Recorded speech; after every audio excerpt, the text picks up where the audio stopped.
விடுதலை பயணம். அதிகாரம் 23. பொய் புரளியை நீ கிளப்ப வேண்டாம். அநியாயமாய் பொய் சாட்சியாகி நீ தீயவருக்கு கை கொடுக்க வேண்டாம். கெடுமதி கொண்ட கும்பலை பின்பற்றாதே. வழக்கின் போது கும்பலை சார்ந்து கொண்டு நீதியை திரித்து சான்று சொல்ல வேண்டாம். எளியவரது வழக்கிலும் அவருக்கெதிராக ஒருதலை சார்பாக நிற்காதே. உன் பகைவரின் வழி தவறி திரியும் மாடோ கழுதையோ உனக்கு எதிர்பட்டால் நீ அதனை உரியவரிடம் கொண்டு சேர்த்துவிடு. உன்னை வெறுக்கும் ஒருவரின் கழுதை சுமையினால் படுத்துவிட்டதை நீ கண்டால் அந்நிலையில் அவரை விட்டகலாதே. அதை தூக்கிவிட அவருக்கு உதவி செய். உன்னை சார்ந்துள்ள எளியவரின் வழக்கில் நீதியை திரித்து விடாதே. தவறான குற்றச்சாட்டுகளிலிருந்து விலகியிரு. குற்றமற்றவரையும் நேர்மையாளரையும் கொலை செய்ய வேண்டாம். ஏனெனில் தீயவரை நல்லவராக நான் தீர்ப்பிடவே மாட்டேன். கையூட்டு வாங்காதே. கையூட்டு பார்வையுடையவரையும் குருடராக்கும், நேர்மையாளரின் வழக்கையும் புரட்டிவிடும். அந்நியரை நீ ஒடுக்காதே. அந்நியரது உணர்வுகளை நீங்கள் அறிவீர்கள். ஏனெனில் எகிப்து நாட்டில் நீங்களும் அந்நியராக இருந்தீர்கள். 6 ஆண்டுகள் உன் நிலத்தில் நீ விதைத்து அதன் விளைச்சலை சேமித்து வைப்பாய். 7ஆம் ஆண்டு அதை ஓய்வு கொள்ளவும் தரிசாக கிடக்கவும் விட்டுவிடுவாய். உன் மக்களில் வறியவர்கள் தானாக விளைவதை உண்ணட்டும். அவர்கள் விட்டு வைப்பதை வயல்வெளி உயிரினங்கள் உண்ணும். உன் திராட்சை தோட்டத்திற்கும் உன் ஒலிவ தோட்டத்திற்கும் இவ்வாறே செய்வாய். 6 நாள்கள் நீ உன் வேலையை செய்வாய். 7ஆம் நாளிலோ ஓய்ந்திருப்பாய். இதனால் உன் மாட்டுக்கும் உன் கழுதைக்கும் ஓய்வு கிடைக்கும். உன் அடிமை பெண்ணின் பிள்ளையும் அந்நியரும் இளைப்பாறுவர். நான் உங்களுக்கு சொன்ன யாவற்றையும் கடைபிடியுங்கள். பிற தெய்வங்களின் பெயரை நீங்கள் உச்சரிக்க வேண்டாம். அது உங்கள் வாயில் ஒலிக்கவும் வேண்டாம். ஆண்டில் 3 முறை நீ எனக்கு விழா எடுப்பாய். புளிப்பற்ற அப்ப விழாவை நீ கொண்டாட வேண்டும். நான் உனக்கு கட்டளையிட்டபடி ஆபிபு மாதத்தில் குறிக்கப்பட்ட காலத்தில் 7 நாள்கள் புளிப்பற்ற அப்பம் உண்பாய். ஏனெனில் அப்போது நீ எகிப்திலிருந்து வெளியேறினாய். எவரும் வெறுங்கையராக என் திருமுன் வரவேண்டாம். வயலில் நீ விதைத்து உன் உழைப்பின் முதற் பலன் கிட்டும்போது அறுவடை விழாவும், ஆண்டு தொடக்கத்தில் வயலிலிருந்து உனது உழைப்பின் பயனை ஒன்று சேர்க்கையில் சேகரிப்பு விழாவும் எடுக்க வேண்டும். ஆண்டில் 3 முறை உன் ஆண்மகவு ஒவ்வொன்றும் தலைவராகிய ஆண்டவர் திருமுன் வரவேண்டும். எனக்கு செலுத்தும் பலியின் இரத்தத்தை புளித்த மாவுடன் படைக்காதே. என் விழாவில் உள்ள கொழுப்பு காலை வரைக்கும் இருக்கக்கூடாது. உன் நிலத்தின் முதற்கனிகளில் முதன்மையானவற்றை உன் கடவுளாகிய ஆண்டவரின் இல்லத்துக்கு கொண்டு செல்வாய். குட்டியை அதன் தாய்ப்பாலில் சமைக்காதே. வழியில் உன்னை பாதுகாக்கவும் நான் ஏற்பாடு செய்துள்ள இடத்தில் உன்னை கொண்டு சேர்க்கவும் இதோ நான் உனக்கு முன் ஒரு தூதரை அனுப்புகிறேன். அவர் முன் எச்சரிக்கையாயிரு. அவர் சொற்கேட்டு நட. அவரை எதிர்ப்பவனாயிராதே. உன் குற்றங்களை அவர் பொறுத்து கொள்ளார். ஏனெனில் என் பெயர் அவரில் உள்ளது. நீ அவர் சொல் கேட்டு நடந்தால், நான் சொல்வது யாவற்றையும் கேட்டு செயல்பட்டால், நான் உன் எதிரிகளுக்கு எதிரியும் உன் பகைவர்க்கு பகைவனும் ஆவேன். ஏனெனில் என் தூதர் உனக்கு முன் சென்று உன்னை எமோரியர், இத்தியர், பெரிசியர், கானானியர், இவ்வியர், எபூசியர் இவர்களிடம் கொண்டு போய் சேர்க்கும்போது நான் அவர்களை அழித்தொழிப்பேன். அவர்கள் தெய்வங்களை பணிந்து கொள்ளவோ அவைகளுக்கு வழிபாடு செய்யவோ அவைகளுக்குரிய பழக்க வழக்கங்களை பின்பற்றவோ வேண்டாம். மாறாக அவற்றை அழித்தொழித்து அவற்றின் சிலை தூண்களை உடைத்து தள்ளுவாய். நீ உன் கடவுளாகிய ஆண்டவரை வழிபட வேண்டும். அவர் உன் உணவு, தண்ணீர் இவற்றின் மேல் ஆசி வழங்குவார். அவர் உன் நடுவினின்று நோயை அகற்றி விடுவார். குறைகால பிள்ளை பேரும் மலடும் உன் நாட்டில் இரா. உன் வாழ்நாள்களின் எண்ணிக்கையை நான் நிறைவு செய்வேன். என் பேரச்சத்தை உனக்கு முன்னர் அனுப்பி உன்னை எதிர்ப்படும் எல்லா மக்களையும் நான் கதிகலங்கச் செய்வேன். உன் பகைவர் அனைவரும் உனக்கு புறம் காட்டச் செய்வேன். உனக்கு முன் நான் குளவிகளை அனுப்பி வைப்பேன். அவை இவ்வியரையும் கானானியரையும் இத்தியரையும் உனக்கு முன் என்று துரத்திவிடும். ஆயினும் ஒரே ஆண்டில் உனக்கு முன் என்று நான் அவர்களை துரத்திவிட மாட்டேன். துரத்தினால் நிலம் தரிசாகிவிடும். உன்னிலும் மிகுதியாக வயல்வெளி விலங்குகள் பலுகி பெருகிவிடும். எனவே நீ பலுகி பெருகி நாட்டை கைப்பற்றும் வரை சிறிது சிறிதாக அவர்களை உனக்கு முன் என்று துரத்தி விடுவேன்.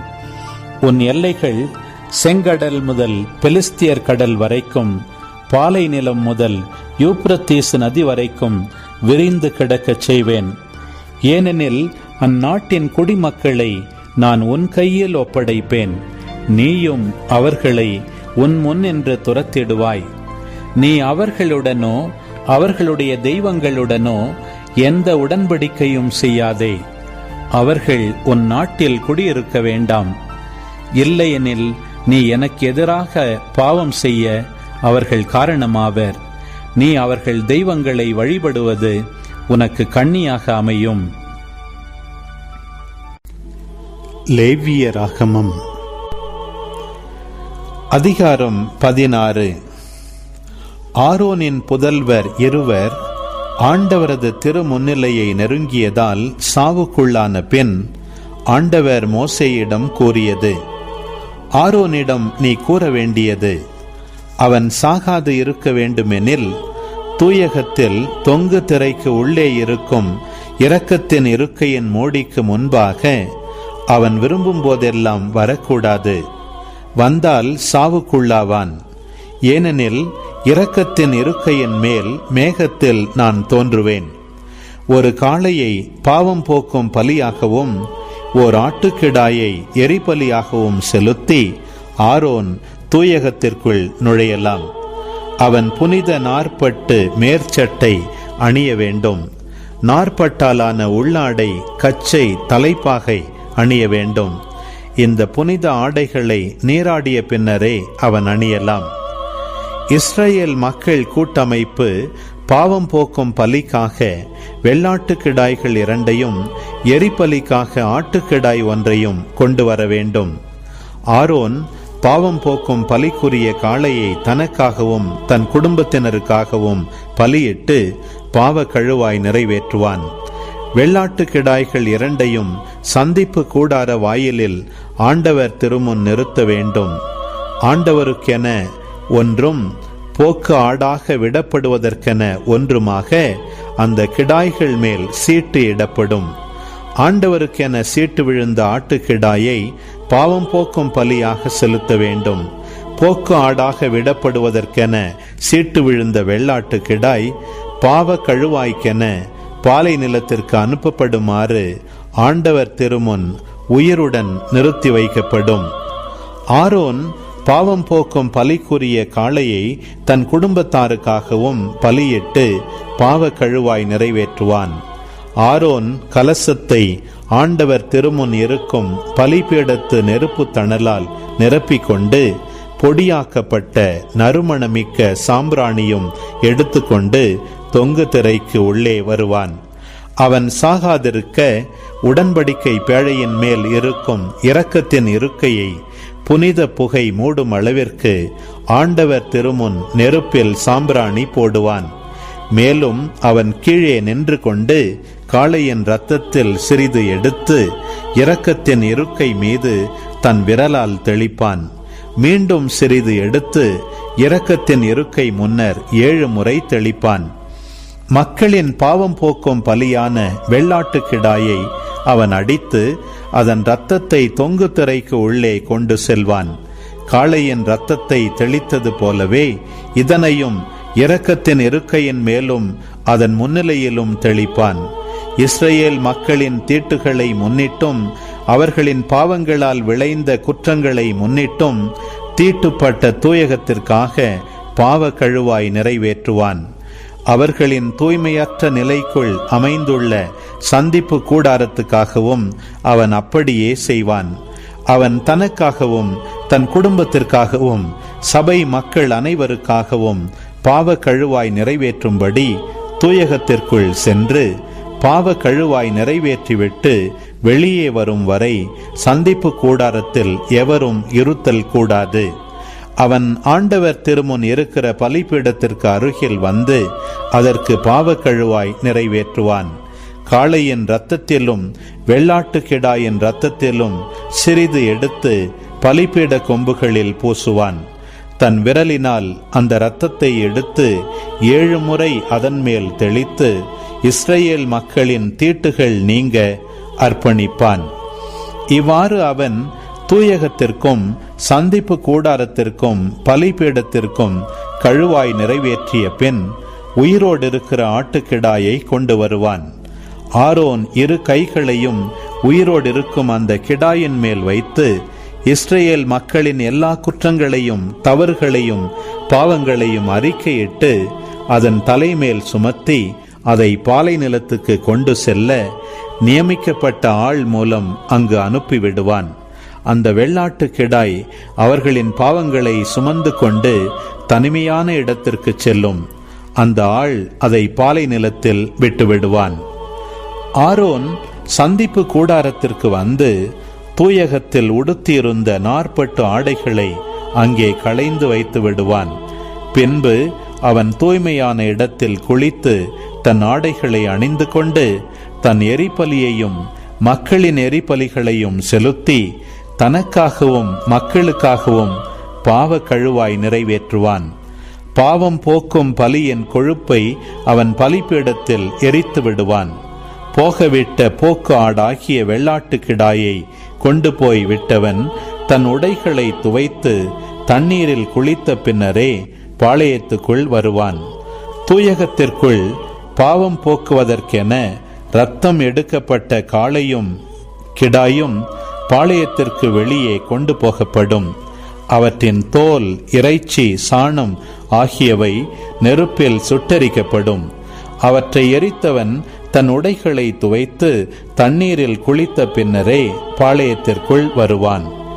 7ஆம் மாதம் 10ஆம் நாள் குடிமக்களும் உங்களோடு வாழும் அந்நியரும் வேலை ஒன்றும் செய்யாமல் நோன்பிருக்க வேண்டும். இது உங்களுக்கு என்றுமுள்ள நியமமாகும். அந்த நாளில் நீங்கள் தூய்மையாக்கப்படும்படி உங்களுக்கென பாவ கழுவாய் நிறைவேற்றப்படும். ஆண்டவர் திருமுன் உங்கள் பாவங்களுக்காக கழுவாய் நிறைவேற்றப்பட நீங்கள் தூய்மை அடைவீர்கள். அது உங்களுக்கு நோன்பு நாள்.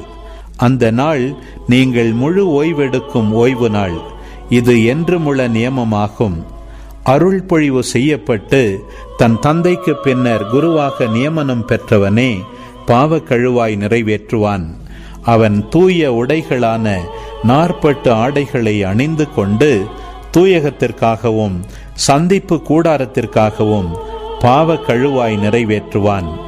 குருக்களுக்காகவும் சபையின் எல்லா மக்களுக்காகவும் பாவ கழுவாய் செய்வான்.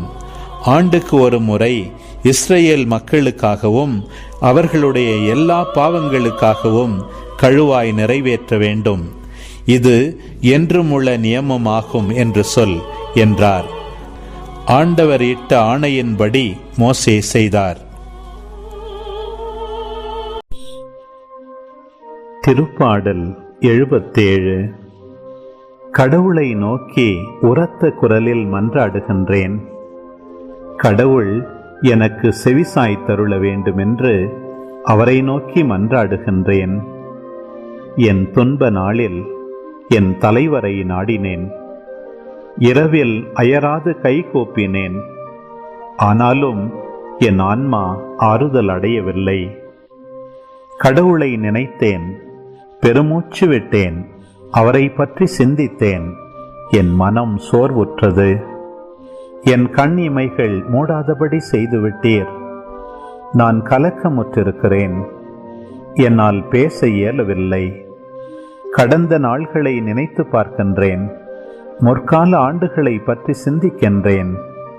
இரவில் என் பாடலை பற்றி நினைத்து பார்த்தேன். என் இதயத்தில் சிந்தித்தேன். என் மனம் ஆய்வு செய்தது. என் தலைவர் என்றென்றும் கைவிட்டு விடுவாரோ? இனி ஒருபோதும் ஆதரவளிக்க மாட்டாரோ? அவரது பேரன்பு முற்றிலும் மறைந்து விடுமோ? அவரது வாக்குறுதி தலைமுறை தோறும் அற்றுப்போய் விடுமோ? கடவுள் இரக்கங்காட்ட மறந்துவிட்டாரோ? அல்லது சினங்கொண்டு தமது இரக்கத்தை நிறுத்திவிட்டாரோ? அப்பொழுது நான், உன்னதரின் வழக்கை மாறுபட்டு செயலாற்றுவது என்னை வருத்துகின்றது என்றேன். ஆண்டவரே, உம் செயல்களை என் நினைவுக்கு கொண்டு வருவேன். முற்காலத்தில் நீர் செய்த வியத்தகு செயல்களை நினைத்து பார்ப்பேன். உம் செயல்கள் அனைத்தையும் பற்றி தியானிப்பேன். உம் வலிமை மிகு செயல்களை பற்றி சிந்திப்பேன். கடவுளே, உமது வழி தூய்மையானது. மாபெரும் நம் கடவுளுக்கு நிகரான இறைவன் யார்? அரியன செய்யும் இறைவன் நீர் ஒருவரே. மக்களினங்களிடையே உமது ஆற்றலை விளங்கச் செய்தவரும் நீரே. யாக்கோபு, யோசேப்பு என்போரின் புதல்வரான உம் மக்களை நீர் உமது புயத்தால் மீட்டு கொண்டீர். கடவுளே, வெள்ளம் உம்மை பார்த்தது. வெள்ளம் உம்மை பார்த்து நடுக்கமுற்றது. ஆழ்கடல்களும் கலக்கமுற்றன. கார்முகில்கள் மழை பொழிந்தன. மேகங்கள் இடி முழங்கின. உம் அம்புகள் எத்திக்கும் பறந்தன. உமது இடி முழக்கம் கடும் புயலில் ஒலித்தது. மின்னல்கள் பூ உலகில் ஒலி பாய்ச்சின. மண்ணுலகம் நடுங்கி அதிர்ந்தது. கடலுக்குள் உமக்கு வழி அமைத்தீர். வெள்ளத்திரளிடையே உமக்கு பாதை ஏற்படுத்தினீர். ஆயினும் உம் அடிச்சுவடுகள் எவருக்கும் புலப்படவில்லை. மோசே, ஆரோன் ஆகியோரை கொண்டு உம் மக்களை மந்தையென அழைத்துச் சென்றீர்.